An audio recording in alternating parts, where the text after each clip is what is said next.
গত দুদিন যাবৎ আজকে গতকালকে একটা ভয়ঙ্কর পরিস্থিতি দেখছি, ভয়ঙ্কর পরিস্থিতির উদ্ভব হতে দেখছি দেশে। সেনাবাহিনী নিয়ে এই যে নতুন যে রাজনৈতিক দল এনসিপি, তাদের ভূমিকা দেখছি। এনসিপির নেতা হাসনাত আবদুল্লাহ, দক্ষিণাঞ্চলীয় সংগঠক, তিনি ফেসবুকে গত পরশু রাতে পোস্ট দিয়ে সেনাবাহিনী সম্পর্কে নানা রকম বেফাঁস মন্তব্য করেছেন। সেনাপ্রধান ওয়াকারুজ্জামানের সঙ্গে সমন্বয়ক হাসনাত আবদুল্লাহ ও সার্জিস আলমের কি হয়েছে এবং তাদের মাঝখানে কি নিয়ে দ্বন্দ্ব, এমন একটি নিউজ বর্তমান বাংলাদেশের সোশ্যাল মিডিয়াতে ভাইরাল হয়ে ছড়িয়ে পড়ছে। তো বন্ধুরা, মূলত এই সেনাপ্রধান ওয়াকারুজ্জামান ও হাসনাত আবদুল্লাহর সঙ্গে কি হয়েছে তার সঠিক তথ্য কিন্তু খুব কম লোকজনই জানে। হাসনাত আবদুল্লাহ ও সেনাপ্রধান ওয়াকারুজ্জামানের এই বিষয় নিয়ে আমরা পর্যালোচনা এবং তদন্ত করে বেশ কয়েকটি খুবই গুরুত্বপূর্ণ তথ্য এবং ভিডিও ফুটেজ পাই, যা আজকের ভিডিওতে সেগুলোই এক এক করে ধারাবাহিক তুলে ধরা হবে। যদিও আজকের ভিডিওটা কিছুটা লং হতে পারে, তবে আজকের ভিডিওতে জানতে পারবেন সেনাপ্রধান ওয়াকারুজ্জামান, হাসনাত আবদুল্লাহ ও সার্জিস আলমকে নিয়ে এমন কিছু অজানা গোপন তথ্য যা জানলে আপনিও ইতিমধ্যে অবাক হতে বাধ্য। সেই সাথে আরো জানতে পারবেন বর্তমান বাংলাদেশের রাজনীতির প্রেক্ষাপট আসলে কোন দিকে যাচ্ছে। বন্ধুরা চলুন, ভিডিওতে আজকে আর বেশি কথা বাড়াবো না, সরাসরি আজকে আমরা চলে যাব মূল ভিডিওতে। আর সেখানে আজকে আমরা দেখব সেনাপ্রধান ওয়াকারুজ্জামানের সঙ্গে এই সমন্বয়ক হাসনাত আবদুল্লাহর মূলত কি হয়েছে। যে কোনো সময় একটা ভয়ঙ্কর কিছু ঘটে যেতে পারে, এই প্রসঙ্গটি নিয়ে আলাপ করব। আমরা গত দুদিন যাবৎ আজকে গতকালকে একটা ভয়ঙ্কর পরিস্থিতি দেখছি, ভয়ঙ্কর পরিস্থিতির উদ্ভব হতে দেখছি দেশে, যে এবং মানুষের মধ্যে, দেশের নাগরিকদের মধ্যে, নাগরিক সমাজের মধ্যে একটা টানটন উত্তেজনা বিরাজ করছে। আসলে কি হচ্ছে? অনেক কিছু হচ্ছে, যার ফলশ্রুতিতে যে কোনো সময় একটি ঘটনা ঘটে যেতে পারে। সাম্প্রতিক সময়ে সেনাবাহিনী নিয়ে এই যে নতুন যে রাজনৈতিক দল এনসিপি, তাদের ভূমিকা দেখছি। এনসিপির নেতা হাসনাত আবদুল্লাহ, দক্ষিণাঞ্চলীয় সংগঠক, তিনি ফেসবুকে গত পরশু রাতে পোস্ট দিয়ে সেনাবাহিনী সম্পর্কে নানা রকম বেফাঁস মন্তব্য করেছেন। পর্দার আড়ালে অনেক কথাই হয়, কিন্তু সেগুলো প্রকাশ্যে আনছেন। সেনাবাহিনীকে এতে করে মানুষের মাঝে খাটো করছেন, ছোট করছেন। আবার দেখুন, আর একজন উপদেষ্টা আসিফ মাহমুদ সজীব ভুইয়া 5 আগস্ট সময়কালে সেনাপ্রধানের সাথে কি কথা হয়েছিল সেগুলো প্রকাশ করছেন। আমরা সেই ভিডিওটা একটু দেখে আসি, তাহলে আমাদের কথা বলতে আরো সহজ হবে। সেনাপ্রধানের দিক থেকে মূল ভেটোটা ছিল যে ডক্টর মোহাম্মদ ইউনূস কেন, why not any other person. Doctor Mohammad ইউনূসের নামে মামলা আছে, তিনি একজন কনভিক্টেড পারসন। একজন কনভিক্টেড পারসন আসলে কিভাবে একটা দেশের প্রধান উপদেষ্টা হতে পারে? আওয়ামী লীগ একটা লোককে একেবারেই দেখতে পারছে না, এবং বাংলাদেশে তো আলটিমেটলি 30-40% পিপল আওয়ামী লীগকে সাপোর্ট করে। এই 30-40% পিপলের মতামতের বিরুদ্ধে গিয়ে একটা লোককে প্রধান উপদেষ্টা করা উচিত? সেনাপ্রধান লাস্ট আমাদেরকে বলেছিল যে আমি বুকে পাথর চাপা দিয়ে এই সিদ্ধান্তটা মেনে নিচ্ছি। দেখুন, আসিফ মাহমুদ সজীব ভুইয়া এই ধরনের কথা বলবার মাধ্যমে, কথা বলার মাধ্যমে তিনি আসলে শপথ ভঙ্গ করলেন। তিনি এই যে এখন যে উপদেষ্টা পরিষদের একজন সদস্য, উপদেষ্টা, এই উপদেষ্টা পরিষদ কিংবা মন্ত্রী পরিষদের সদস্য হতে হলে একটা গোপনীয়তার শপথ নিতে হয়। রাষ্ট্রীয় নানান কিছু গোপন রাখবার একটা শপথ নিতে হয়। এই যে সরকার গঠনটি, এটিও কিন্তু গোপন বিষয় ছিল, এটিও কিন্তু জনসম্মুখে আসবার বিষয় ছিল না। সেনাপ্রধান মোহাম্মদ ইউনূসকে চাননি। এতে খারাপ কি হয়েছে? সঠিক হয়েছে, কারণ মোহাম্মদ ইউনূস সেই সময় মামলার আসামি ছিলেন। বাংলাদেশে 30-40% আওয়ামী লীগের সমর্থক, আওয়ামী লীগের ভোট আছে, সেটি আজকে 30-40% নয়, আজকে 60%-এর বেশি।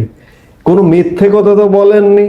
সেগুলো নিয়ে এখন নানা রকম রং ছড়ানো, কাদা ছড়ানো চলছে। এইগুলো কেন? আবার দেখুন, আজকে আমরা যে মুহূর্তে কথা বলছি তার খানিক আগে এখনো সেটির রেশ রয়ে গেছে। শাহবাগে এনসিপির সমাবেশ হচ্ছে আওয়ামী লীগের নিষিদ্ধের দাবিতে। এই শাহবাগ গত 13 মার্চ ঢাকা মেট্রোপলিটন পুলিশের কমিশনার শেখ সাজ্জাদ আলী স্বাক্ষরিত একটি গণবিজ্ঞপ্তি প্রকাশের মাধ্যমে শাহবাগে যাবতীয় মিছিল সমাবেশ পরবর্তী নির্দেশ না দেওয়া পর্যন্ত নিষিদ্ধ। অথচ আজকে এনসিপি সভা সমাবেশ করলেন, এবং শুধু তাই নয়, নানা রকম সেনাবাহিনী নিয়ে নানা রকম দেশি বিদেশি কুৎসা রটানো হচ্ছে। আমি আগের ভিডিওতে বলেছি যে বাংলাদেশের পুলিশ, বাংলাদেশের বিজিবি, বাংলাদেশের আনসার, বাংলাদেশের র্যাব, বাংলাদেশের প্রশাসন সবকিছু ধ্বংস করে ফেলানো হয়েছে। সেনাবাহিনী এখনো ঐক্যের প্রতীক হিসেবে দাঁড়িয়ে আছে। সেই সেনাবাহিনীকে ধ্বংস করবার নানা রকম উস্কানি জারি রেখেছে দেশ থেকে এবং বিদেশ থেকে। সেনাবাহিনী যদি এখন পর্যন্ত এটি হজম করবে না, আমি বিশ্বাস করি প্রস্তুতি চলছে। কারণ সেনাবাহিনী দেশের সর্বোচ্চ জায়গাটি, সর্বোচ্চ আস্থার জায়গাটি, দেশ রক্ষার সর্বোচ্চ সেনানী যারা, তাদেরকে নিয়ে কলঙ্কিত করবার একটি পায়তারা চলছে সাম্প্রতিক সময়। এটিকে তো ছাড় দেওয়ার কথা নয়। সেনাবাহিনী যদিও গতকাল শুক্রবার ব্যাপক ফোর্স রাস্তায় নামিয়েছিলেন, আজকেও যথেষ্ট উপস্থিতি, এবং সেনাবাহিনী সরাসরি এখনো পর্যন্ত যদিও কোনো ইনিশিয়েটিভ নেয়নি, কিন্তু খুব শীঘ্রই যে কোনো মুহূর্তে খুব বেশি বাড়াবাড়ি হলে ইনিশিয়েটিভ নেবে বলে আমরা আশা করি। এই যে আওয়ামী লীগকে পুনর্বাসন, আওয়ামী লীগকে রাজনীতিতে ফেরানো, আওয়ামী লীগকে পুনর্বাসন কি কিংবা রাজনীতিতে ফেরা কি? আওয়ামী লীগ তো এদেশের মাটি মানুষের একটি রাজনৈতিক দল। আওয়ামী লীগে দুষ্ট লোকজন থাকতে পারে, তাদের বিচার হবে, তাদের বিচার আওয়ামী লীগই করবে, অন্য কারো করা লাগবে না। সেই জায়গা থেকে আওয়ামী লীগ ফিরবে। অনেকে বলছেন সেনাবাহিনী কেন রাজনীতিতে হস্তক্ষেপ করছে, সেনাবাহিনী কেন মাথা ঘামাচ্ছে? সেনাবাহিনী তখনই মাথা ঘামাচ্ছে যখন বাংলাদেশের রাজনীতি ফেল করছে, যখন বাংলাদেশের রাজনীতি সিদ্ধান্ত নিতে পারছে না। আজকে 5 আগস্ট পরবর্তী সময়ে যে ঘটনাগুলো ঘটেছে, এগুলো কি সেনাবাহিনী ছাড়া সম্ভব হতো? সেনাবাহিনী যদি এগিয়ে না আসতো এটি সম্ভব হতো? আজকে যখন ঘটনা ঘটেছে, ঘটনা যখন আপনাদের অনুকূলে, তখন বলছেন সেনাবাহিনীকে। বাংলাদেশের মতো দেশ, এসব তৃতীয় বিশ্বের অনুন্নত দেশগুলোতে সেনাবাহিনী কখনো কখনো ক্রীড়নকের ভূমিকায় পালন করে। সেনাবাহিনী কখনো কোনো মোড় ঘুরিয়ে দেওয়ার ভূমিকায় অবতীর্ণ হয়। আজকেও দেশের এই ক্রান্তিকালে, দেশের এই সংকটকালে, দেশের যে পরিস্থিতিতে নিয়ে যাওয়া হয়েছে এবং যে সমস্ত হুমকি ধামকি শোনা যাচ্ছে, বিশেষ করে আজকে যুদ্ধটা আসলে স্বাধীনতার পক্ষের এবং স্বাধীনতার বিরোধীদের। এই স্বাধীনতা বিরোধীদের কাছ থেকে, স্বাধীনতা বিরোধীদের পক্ষ থেকে যেসব হুমকি ধামকি শোনা যাচ্ছে, সেগুলো দেশের স্বাধীনতা, সার্বভৌমত্ব বিরোধী হুমকি। এই সার্বভৌমত্ব বিরোধী হুমকি আমি বিশ্বাস করি যে সেনাবাহিনী এগুলো দমন করবে। কারণ দেশের স্বাধীনতা, সার্বভৌমত্ব রক্ষা করার দায়িত্ব সেনাবাহিনীর, এবং সেনাবাহিনী সেই প্রস্তুতি সম্পন্ন। এখন দেখার বিষয় যে কোনো সময়, যে কোনো দিন, যে কোনো মুহূর্তে, যে কোনো মিনিটে, যে কোনো ঘন্টায়, যে কোনো সেকেন্ডে কি ঘটনা ঘটে বা ঘটে যেতে পারে। আমরা আশা করেছিলাম যে ঈদের পরে, ঈদ পরবর্তী সময়ে একটা সেটেল ডাউন হবে, একটা পরিবেশ পরিস্থিতি ক্রিয়েট হবে, কিন্তু এবার হয়তো ঈদ হবে কিনা সে ব্যাপারে যথেষ্ট সন্দেহের অবকাশ আছে। 1971 সালে ঈদ যেমন হয়নি, চাঁদকে ফিরে যাবার কথা বলা হয়েছে গানের মাধ্যমে, ঠিক তেমনি আজকে 2025 সালেও ঈদ হবে কিনা, চাঁদকে ফিরে যাবার কথা বলতে হবে কিনা, সে ব্যাপারে যথেষ্ট সন্দেহের অবকাশ আছে। এজন্য বাহিরে এবং ক্যান্টনমেন্টে সব কিছু মিলিয়ে টানটান উত্তেজনা, দেশের নাগরিকদের মনে একটা টানটান উত্তেজনা, যে কোনো মুহূর্তে যে কোনো কিছু ঘটে। আওয়ামী লীগ নিষিদ্ধ হবে কি হবে না সেটা নিয়ে একটা ডিবেট চলছে। এই ডিবেটের মাঝখানে আসলে আরও একটা বড় ইস্যু সামনে এসে দাঁড়িয়েছে, সেটা বেশ কিছুদিন থেকে আছে। আমি বলেছি যে সরকারকে এই ব্যাপারটার একটা সমাধান করতেই হবে। সেটা হচ্ছে আওয়ামী লীগের রাজনৈতিক কর্মকাণ্ড প্রসঙ্গে কি করা হবে। কারণ আমরা গতকালই দেখেছি ধানমন্ডি 27 নম্বরে আওয়ামী লীগ ছাত্রলীগের লোকজন একটা মিছিল অ্যারেঞ্জ করেছে এবং সেটায় হামলা করা হয়েছে এবং আমি দেখলাম ছাত্রদল বা বিএনপির অনেকেই সেটায় এই তাদেরকে প্রতিরোধ করায় তারা রোল প্লে করেছেন বলে নিজেদের নাম ছবি দিয়ে স্ট্যাটাস দিচ্ছেন, যে এক ধরনের বীরত্ব তারা দেখাচ্ছেন। একটা রাষ্ট্রে, একটা গণতান্ত্রিক সমাজে যেখানে একটা রাষ্ট্র এক্সিস্ট করে, সেখানে এই ধরনের কোনো পদক্ষেপ ছাত্রদল, ছাত্র শিবির বা আর কেউ, সাধারণ জনগণ কারোই নেওয়ার কোনো অধিকার নেই। এই ব্যাপারটা বুঝতে হবে এবং আমি বিশ্বাস করি এটাকে কেন্দ্র করেই একটা বড় কেওস আওয়ামী লীগ তৈরি করবে। নট অনলি দ্যাট, কিছুদিন আগে গোপালগঞ্জে একটা পুলিশের ওপরে হামলা হয়েছিল, কারণ পুলিশ এক আওয়ামী লীগ নেতাকে ধরে নিয়ে গিয়েছিল আওয়ামী লীগের লিফলেট বিতরণকালে। তারপর তারা পাল্টা হামলা করে, পুলিশের গাড়ি ভাঙচুর করে। কিন্তু আমরা যদি প্রশ্ন করি আওয়ামী লীগের এই যে লিফলেট দেয়া যাবে না, এটা কে বলেছে? এটা কিভাবে আমরা বলছি? সো আমি সংকটটা আশা করি বোঝাতে পারছি। আওয়ামী লীগ যেহেতু নিষিদ্ধ পার্টি নয়, আওয়ামী লীগ এখনও নিষিদ্ধ নয়, সো একটা ভ্যালিড পলিটিক্যাল পার্টি, পলিটিক্যাল যা যা রাইট তার আছে সেগুলো সব কিছু সে করতে পারে এবং এটা বাধা দেওয়ার মাধ্যমে কার্যত আইন ভঙ্গ করছে সরকার। আর যদি ব্যক্তিও করে সেটাও তারা অন্যায় করছেন। ইভেন কেউ যদি বাস্তবে কোনো আইনও ভাঙে, আওয়ামী লীগ নিষিদ্ধ হলে তার সে সভা বা মিছিল টিছিল করা যাবে না, কিন্তু সেই মিছিলে ছাত্রদল হামলা করতে পারে না, আর কেউ হামলা করতে পারে না। সেই ব্যাপারে প্রশাসনিক ব্যবস্থা নেবে সরকার, পুলিশ তাদেরকে গ্রেফতার করবে, তাদেরকে রোধ করবে, প্রয়োজনীয় ব্যবস্থা গ্রহণ করবে। এখন কি করার আছে? আমরা বলেছি যে আমাদের মানে যে আইনগুলো আছে এক্সিস্টিং, 2009 সালের একটা সন্ত্রাস দমন আইন আছে, এটা দিয়ে এক্সিকিউটিভ অর্ডারে এখনই আওয়ামী লীগকে নিষিদ্ধ করে দেওয়া যায়, কিন্তু এতে বিচারিক ব্যবস্থা যেহেতু ক্রিয়াশীল থাকে না, তাই এটা নিয়ে সমালোচনা হবে। আইসিটি আইন থেকে আওয়ামী লীগ বা যে কোনো দলকে অভিযুক্ত করা থেকে সরকার সরে এসছে, সেই আইনের অংশ আর এটা নেই। ফলে আওয়ামী লীগকে মানবতা বিরোধী অপরাধে আসলে অভিযুক্ত করার সুযোগ ছিল, কিন্তু সেই সুযোগটা আমরা বাদ দিয়েছি, at least for the time being. আমরা চাইলে এটা আবার পাল্টাতে পারি, কিন্তু আওয়ামী লীগের পলিটিক্যাল পার্টি হিসাবে কাজ করবে কিনা সেটার জন্য একটা বিচারিক প্রক্রিয়া আসলে যাওয়ার সুযোগ আছে এখনও। আমার মনে হয় নিষিদ্ধ করা হবের চাইতে তার আগে এই পারসেপশনটা এনে এই ব্যাপারে সরকার উচ্চ আদালতে যেতে পারে। দ্য পলিটিক্যাল পার্টিজ অর্ডিন্যান্স 1978, রাজনৈতিক দলগুলোর খুবই সংক্ষিপ্ত একটা অর্ডিন্যান্স আছে। এখানে ধারা 3 এবং 4-এ রাজনৈতিক দলগুলো কী কী করতে পারবে না তা বলা আছে, এবং সেটা কোনোটা যদি ভঙ্গ হয়, ধারা 6-এ গিয়ে বলা হয়েছে সরকার চাইলে একটা রেফারেন্স সুপ্রিম কোর্টে পাঠাতে পারে, সেখান থেকে তারা সিদ্ধান্ত পেতে পারেন। 3 আর 4-এ কি বলা হচ্ছে যে কোনো রাজনৈতিক দল এমন কোনো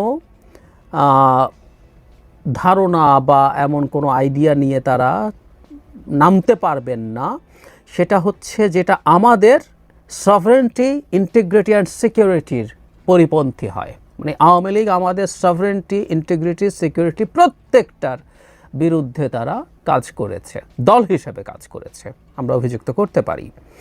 বলা হচ্ছে আমাদের কোনো পার্টি তৈরি হতে পারবে না, কোনো ব্যক্তি এমন পার্টি তৈরি করতে পারবেন না যেটা ফরেন এইডেড কোনো পার্টির সাথে তাদের কোনো রকম কোনো যোগাযোগ আছে, এরকম কিছু যদি হয়। বলা হয়েছে কোনো রাজনৈতিক দল আন্ডারগ্রাউন্ড কোনো গ্রুপ, এজেন্সির সাথে বা কোনো আন্ডারগ্রাউন্ড অ্যাক্টিভিটির সাথে যুক্ত থাকতে পারবে না, তাদের কোনো আর্মড ক্যাডার থাকতে পারবে না, তারপরে এমন কোনো অর্গানাইজেশন থাকতে পারবে না যেটা ডিসিপ্লিন ফোর্সের মতো অপারেট করে, মানে আর্মস ক্যাডার ডিসিপ্লিন ফোর্সের মতো। আওয়ামী লীগ এগুলো সব করেছে, মানে 3 আর 4-এ যেসব কথাবার্তা লেখা আছে তার বেশ কয়েকটায় বা প্রায় সব কটায় আওয়ামী লীগকে অভিযুক্ত করা যায়। কিন্তু দুঃখটা যেটা সেটা হচ্ছে আইসিটি একটা বাদ দিলে এই আইনে অন্তত মানবতা বিরোধী অপরাধের অভিযোগ নেই। আইসিটি অ্যাক্টে যদি থাকতো তাহলে আমরা মানবতা বিরোধী অপরাধে আওয়ামী লীগকে অভিযুক্ত করতে পারতাম, এবং আওয়ামী লীগ মানবতা বিরোধী অপরাধ করেছে, কোনো সন্দেহ নাই। যাই হোক, এর মধ্যেও আওয়ামী লীগ অনেকগুলো ভায়োলেট করে, এগুলোর মাধ্যমে বিচারিক প্রক্রিয়া আওয়ামী লীগকে নিষিদ্ধ করার সুযোগ আছে। বিচারিক প্রক্রিয়ার দিকে সরকার কতটুকু যাবে না যাবে, আবারও বলছি, আমি বহু আগে একবার বলেছি যে কোনো একটা বিচারিক প্রক্রিয়া তাকে নিয়ে তার কর্মসূচি বা কর্মকাণ্ডের ব্যাপারে স্থগিতাদেশ চাইতে হবে যতদিন পর্যন্ত সেই বিচারিক প্রক্রিয়াটা শেষ না হয়। এটাই একটা অপশান হতে পারে। আমার মনে হয় সরকারের এই আইনটার মাধ্যমেই, এই আইনটার ভিত্তিতেই সরকারের এই রেফারেন্স উচ্চ আদালতে চাওয়া উচিত এবং সেইটা অ্যাপিল করা উচিত যাতে আওয়ামী লীগের কর্মকাণ্ড at least for the time being বন্ধ থাকে। তখন আওয়ামী লীগ এবার সমাবেশ করতে চাও বা তারা মিছিল করতে চাক, লিফলেট দিতে চাক, সেগুলোর ব্যাপারে প্রশাসন এবং আইন শৃঙ্খলা রক্ষাকারী বাহিনী ব্যবস্থা নিতে পারবে। কোনোভাবেই ছাত্রদল বা আর কেউ নয়। আমি ছাত্রদলের প্রতি আহ্বান জানাই, আপনারা রাজনীতি করেন, আপনাদের কোনোদিন ক্ষমতায় যাওয়ার সম্ভাবনা আছে, বেশিই আছে, ভালোই আছে, কিন্তু এটাও আপনাদের মনে রাখতে হবে একটা রাষ্ট্র কীভাবে অপারেট করে। আমি এটা মানি, জানি, এই দেশের পলিটিক্স আমি দেখি, অবজার্ভ করি, গভীরভাবেই দেখার চেষ্টা করি। ছাত্রদল আপনাদের ওপরে ভীষণ অত্যাচার নির্যাতন আওয়ামী লীগ করেছে, কোনো সন্দেহ নেই, এবং বছরের পর বছর করেছে। বাংলাদেশের ইতিহাস জুলাই আগস্টের ইতিহাস না, শেখ হাসিনার বিরুদ্ধে যে লড়াইয়ের ইতিহাস, এটা আমি জানি, এটা আমি বহুদিন থেকে বলছি। আপনারা ব্যক্তিগতভাবেও সাফার করেছেন, কিন্তু কখনোই এই ধরনের কোনো কর্মকাণ্ডে অংশ আপনারা নিতে পারেন না। আওয়ামী লীগ যখন আহ্বান করত বিএনপির নাশকতা ঠেকানোর জন্য তারা রাস্তার মোড়ে মোড়ে বসে থাকবে, তীব্র প্রতিবাদ করেছে আওয়ামী লীগের যুগেও। আওয়ামী লীগের বড় বড় নেতার মুখ থেকে এই কথাটা বন্ধ করেছি, যে কয়েকজন, তার মধ্যে আমি একবার সামনেই থাকবো, যে আপনাকে এই রাইট কে দিয়েছে? এই রাইট কেউ দেয়নি, ছাত্রদল কেউ দেয়নি। একটা মানুষ আর একটা মানুষকে আঘাত করার একটা মাত্র লিগ্যাল জায়গা আছে, যখন কেউ আপনাকে আঘাত করতে এসছে, আঘাত করছে, আপনি তখন সেটা প্রোটেক্ট করার জন্য পাল্টা আঘাত করতে পারেন। আঘাত করে পালিয়ে গেলেও পরে গিয়ে ধরে তাকে আর পেটানোর অধিকার কোনো একজন নাগরিকের থাকে না। আমার কাছে প্রায়ই মনে হয়, যখন আমি এই কথাগুলো বলি, আমাকে অনেকেই মনে করে, যখন অনেক আগে সবাই ক্রসফায়ারের পক্ষে ছিল, তখনও যখন বলতাম খুব ইউটোপিয়ান বলতেন, কিন্তু এই কথাগুলো আমি বলে গেছি, সব সময় বলে গেছি, এখনও বলে যাচ্ছি, ভবিষ্যতেও বলে যাব। একটা স্টেট এভাবেই অপারেট করে। ছাত্র দল, ছাত্র শিবির, এনসিপি, যারাই হোক না কেন, যারা আওয়ামী লীগ দ্বারা অত্যাচারিত হয়েছেন, তাদের প্রত্যেকে বা জনগণ অ্যাজ এ হোল অত্যাচারিত হয়েছে, তারা কেউ আওয়ামী লীগের এই ধরনের কোনো পদক্ষেপে, কোনো সিদ্ধান্ত আসার আগে যাতে এই ধরনের কোনো পদক্ষেপ না নেয়। এটার একটা অন্য ডাইমেনশনও আছে। এই যে ঘটনাগুলো, এই মিছিলটা কেন হলো, এই মিছিলটা আসলে হলো আওয়ামী লীগ চেয়েছে হামলাটা হোক, এই হামলাটা তারা সেল করবে গ্লোবালি, এবং সত্যিকার অর্থেই এটা নিয়ে আমাদের সরকার চাপের মুখোমুখি হবে, এবং আওয়ামী লীগ এক ধরনের ভিকটিম হচ্ছে এই ন্যারেটিভ তৈরি করতে পারবে। এটা করতে না দেই।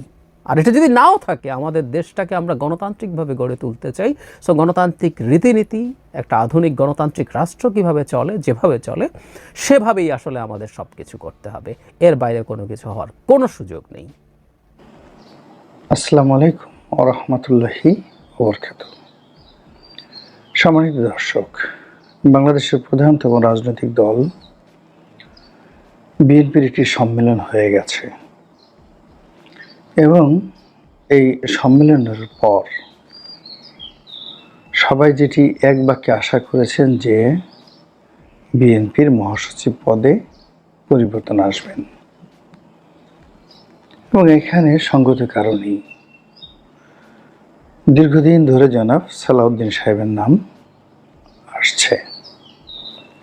তিনি জনাব তারেক রহমানের গুড বুকে আছেন, যথেষ্ট নির্যাতন ভোগ করেছেন, দেখতে খুবই সুন্দর, তার নির্বাচনী এলাকায় যথেষ্ট জনপ্রিয়, লেখাপড়া জানা, একটা সময় বিশেষ কর্মকর্তা ছিলেন, এমপি ছিলেন, মন্ত্রী ছিলেন, এবং লেখেন ভালো, কথা বলেন ভালো। তো কাজেই তিনি দলের মহাসচিব হবেন, এটা নিয়ে দলের মধ্যে দ্বিমত করার কোন মানুষ আমি দেখছি না। দলের যারা সিনিয়র নেতৃবৃন্দ রয়েছেন, মির্জা আব্বাস কিংবা গয়েশ্বর বাবু, তারা এখন যেখানে রয়েছেন সেখানে তারা হ্যাপি। তাদের বয়স হয়েছে এবং তারা জীবন সামনে এসে কেবলই চাচ্ছেন যে তাদের মামলা মোকদ্দমাগুলো নিষ্পত্তি হোক, এবং মৃত্যুর আগে বিএনপি ক্ষমতায় আছে এই দৃশ্যটা তারা দেখতে চান, এবং বড় জোর যদি তারা জীবনের শেষ প্রান্তে এসে ভালো কোনো মন্ত্রণালয়ের দায়িত্ব পান, এটি দলের প্রতি কৃতজ্ঞ। এর বাইরে যিনি বর্তমান মহাসচিব আছেন, তিনি আপাত মস্তক ভদ্রলোক মানুষ, দীর্ঘদিন ধরে দায়িত্ব পালন করছেন। তার শরীর ভালো নয়, স্বাস্থ্য ভালো নয়, এবং বিএনপির জনাব রুহুল কবির রিজভী সহ অনেকের সঙ্গে তার একটি মনস্তাত্ত্বিক দূরত্ব রয়েছে। এই কারণে তিনি এই পদ ছেড়ে সাধারণ একজন সদস্য হিসেবে কাজ করার জন্য অতিমাত্রায় আগ্রহী। তিনি একাধিকবার পদত্যাগের কথা চিন্তা করেছেন, হয়তো দলীয় হাইকমান্ডের সঙ্গে আলোচনা করেছেন, কিন্তু দেশের সার্বিক পরিস্থিতি, বিএনপির দুরবস্থা এবং তারেক রহমান সাহেবের অনুপস্থিতির কারণে মির্জা ফখরুল সাহেবকে আসলে বাদ দেয়া সম্ভব হয়নি বা তার পদত্যাগ গ্রহণ করা সম্ভব হয়নি। অন্যদিকে তার যে গ্রহণযোগ্যতা, as a gentleman, as a educated man, as a mild, as a popular man, এটা এখনো এই দলের মধ্যে দ্বিতীয় কোনো ব্যক্তি অর্জন করতে পারেননি। তার যে ওয়েট, এবং দেশে এবং দেশের বাইরে তার যে প্রেজেন্টেশন ইংরেজিতে এবং বাংলাতে, ওটাও বিএনপিতে দ্বিতীয় ব্যক্তি নেই।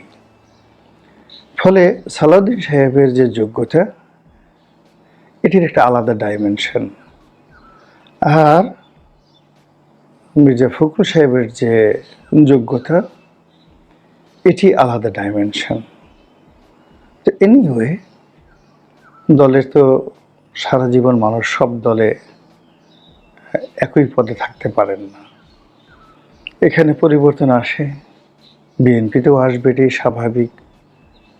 এবং বিএনপির গতি আনার জন্য নতুন একজন মহাসচিব আসবে, এটা দীর্ঘদিন ধরে বিএনপির দাবি। কিন্তু সমস্যা হচ্ছে কয়েকটি। প্রথমত হলো এই যে সময়টি,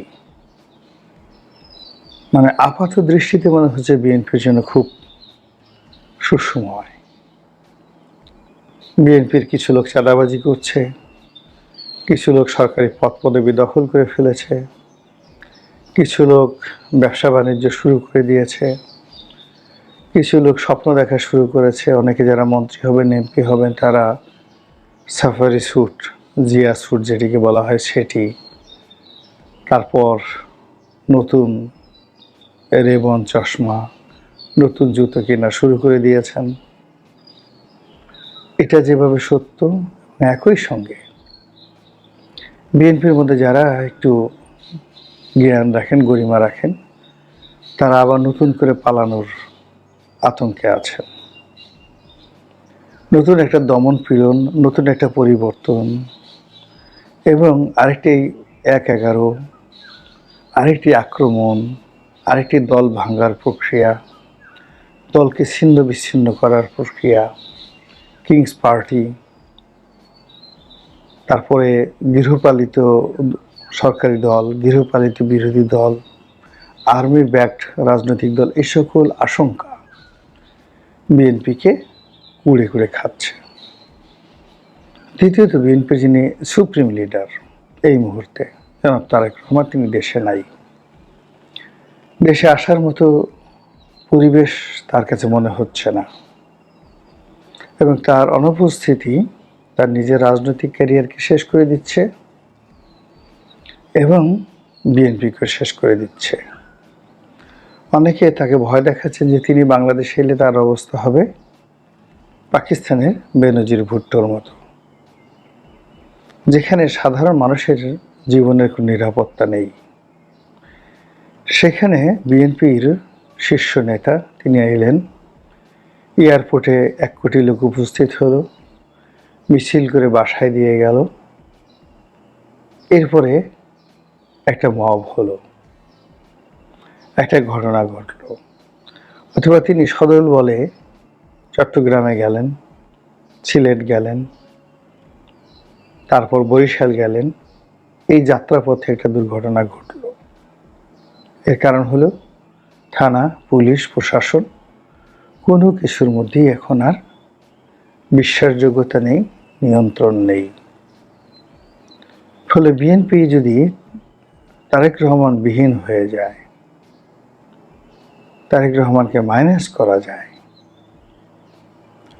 একটি সেই 21 আগস্টের গ্রেনেড হামলা চালানো যায়, এই বাংলাদেশে যেহেতু হয়েছে, কেউ না কেউ করেছে, তাহলে পুরো জিয়া বংশ নির্বংশ হয়ে যাবে। ফলে তিনি পরিপূর্ণভাবে আত্মবিশ্বাস অর্জন না করা পর্যন্ত আসতে পারছেন না। ফলে এই অবস্থায় তাকে রুহুল কবির রিজভী, সালাউদ্দিন সাহেব কিংবা মির্জা ফখরুল সাহেব, কখনো কখনো শামা ওবায়েদ, কখনো কখনো এশরাক, কখনো কখনো সেই ডক্টর মঈন খান, নজরুল ইসলাম খান, মানে উনি যখন যাকে যেভাবে মনে করেন সেভাবে রিকোয়েস্ট করে, বলে, হুকুম দিয়ে তিনি তার কাজগুলো করিয়ে নিয়ে দলটিকে চালিয়ে নিচ্ছেন। কিন্তু তার যখন উপস্থিতি অনিবার্য, তখন সেখানে একটা কালেকটিভনেস চলে আসবে। সেই কালেকটিভনেসটা নেতৃত্ব দেওয়ার জন্য পুরো প্রশাসন তার যদি অধীন না হয়, তিনি তার নিজের নিরাপত্তা যেভাবে বিধান করতে পারবেন না, দলের নিরাপত্তা বিধান করতে পারবেন না। ফলে তার অবর্তমানে সেই দীর্ঘদিন ধরে দল যে বিপদে ছিল, সেই বিপদটি বর্তমান জমানাতে এসে 100 গুণ বেড়ে গেছে। এর কারণ হলো আওয়ামী লীগ জমানাতে বিএনপি সবাই দৌড়ের উপর ছিল, দুর্নীতি অনিয়মের অভিযোগ তোলার সময় ছিল না, জীবন বাঁচানো যেখানে তাদের জন্য ফরজ ছিল। তো কাজেই তারেক রহমান সাহেব লন্ডনে, চাঁদের দেশে, না ইরানে, না তুরানে, এটি নিয়ে কোনো প্রশ্ন আসেনি। কিন্তু এখন অনেকগুলো বিষয়ে বিএনপিকে দায়িত্ব নিতে হচ্ছে, এবং সেই দায়িত্ব এবং কর্তব্যের জায়গা থেকে বিএনপি পেরে উঠছে না। ফলে বিএনপিকে জালেম, বিএনপিকে চাঁদাবাজ, আরো অনেক গালাগাল দেওয়ার সুযোগ বিএনপির কর্তৃপক্ষরা পাচ্ছে।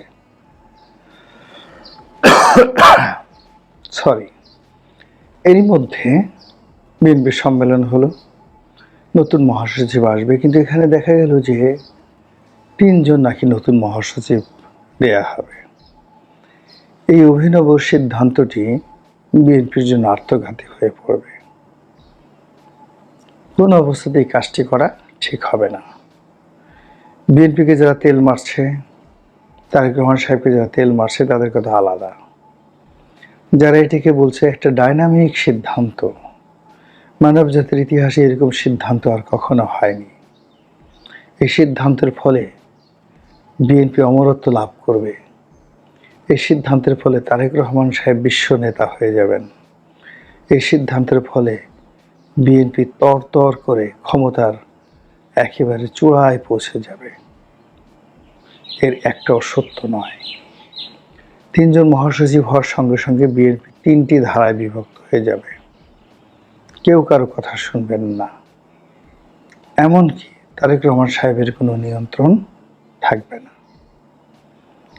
এবং এই যে প্রশাসনিক, যে আন্তর্জাতিক বা যেইভাবে তারা ভাগ করছে, এমনিতেই বিএনপির অনেক নেতাদের সঙ্গে মুখ দেখাদেখি বন্ধ। মির্জা ফখরুল ইসলাম আলমগীর, তার সঙ্গে রুহুল কবির রিজভী, সাদেক হোসেন খোকার ছেলে ইশাকের সাথে মির্জা আব্বাসের সাথে নবিউল্লাহ নবী, এরপর আরো অনেকের সাথে, অসীমে যেটা আছে ধানমন্ডির ব্যারিস্টার অসীম, তার সঙ্গে সেখানকার রবিউলের সম্পর্ক। এরপর তারেক রহমান সাহেবের সাথে মোসাদ্দেক আলী ফালুর সম্পর্ক ভালো নয়, গিয়াসউদ্দিন আল মামুনের সম্পর্ক ভালো নয়। অথচ ঢাকা শহরের বিএনপি মাইন্ডের যে ব্যবসা বাণিজ্য, যত আন্ডারওয়ার্ল্ড, যত গুন্ডা বদমাইশ, সবগুলো এই মোসাদ্দেক আলী ফালু এবং গিয়াসউদ্দিন আল মামুনের হুকুমে চলে। তো কাজেই এখানে জনাব তারেক রহমানের অনুপস্থিতিতে পুরো আন্ডারওয়ার্ল্ড, এই আন্ডারওয়ার্ল্ড নিয়ন্ত্রণ করছে বিএনপি, আর বিএনপির যারাই আন্ডারওয়ার্ল্ডের নেতৃত্বে আছে তাদের সঙ্গে তারেক রহমানের কোনো সম্পর্কই নেই। তো বুঝতে পারছেন যে কী ধরনের একটা ভয়াবহ গেম চলছে। এবং এই গেমের মধ্যে প্রায় প্রতিদিনই সারা বাংলাদেশে 2-10 জন করে আওয়ামী লীগের নয়, বিএনপির নেতাদেরকে বহিষ্কার করা হচ্ছে। এবং এই অবস্থাতে যদি 3 জন মহাসচিব আসে, তাহলে ত্রিচক্রে ভগবান ভূত যে প্রবাদ বাক্য রয়েছে সেই প্রবাদ বাক্যের মতো হয়ে যাবে। কিংবা ওই যে ত্রিশূল, শিবের হাতে যে ত্রিশূল, এই ত্রিশূলের যে ভয়ঙ্কর পরিণতি, এরকম 3 জন মহাসচিব 3টি ত্রিশূল হয়ে এই দলকে বিপদের মধ্যে ফেলে দেবে। এই দলের একজন ক্ষুদ্র সমর্থক হিসেবে, কর্মী হিসেবে কোনো রকম স্বার্থের কথা চিন্তা না করে এই কথাগুলো বললাম। যারা শোনার তারা শুনবেন, আর যারা শোনার নয় তারা শুনবেন না। ধন্যবাদ প্রিয় দর্শকবৃন্দ, আমাদের ফুল ভিডিওটি দেখার জন্য আপনাকে জানাই অসংখ্য অসংখ্য ধন্যবাদ। তো বন্ধুরা, আজকে যে ভিডিওটি দেখলেন, যে বর্তমান সামাজিক যোগাযোগের মাধ্যমে যে বিষয়টি সবথেকে হাইলাইট এবং ভাইরাল, সেনাপ্রধান ওয়াকারুজ্জামান ও হাসনাত আবদুল্লাহ তাদের মাঝখানে কি হয়েছে এই বিষয় নিয়ে কিন্তু আপনারা ইতিমধ্যে আলাপ এবং আলোচনা শুনতে পেয়েছেন। এবং সেই সমন্বয়ক হাসনাত আবদুল্লাহ এবং সেনাপ্রধান ওয়াকারুজ্জামানকে নিয়ে আপনাদের কী মন্তব্য অবশ্যই কমেন্ট বক্সে কমেন্ট করতে ভুলবেন না। আর হ্যাঁ, এমন নিত্য নতুন আপডেট খবর সবার আগে পেতে চাইলে এখনই আমাদের এই পিচ্চি সাকিব ইউটিউব চ্যানেলটি সাবস্ক্রাইব করুন। ধন্যবাদ।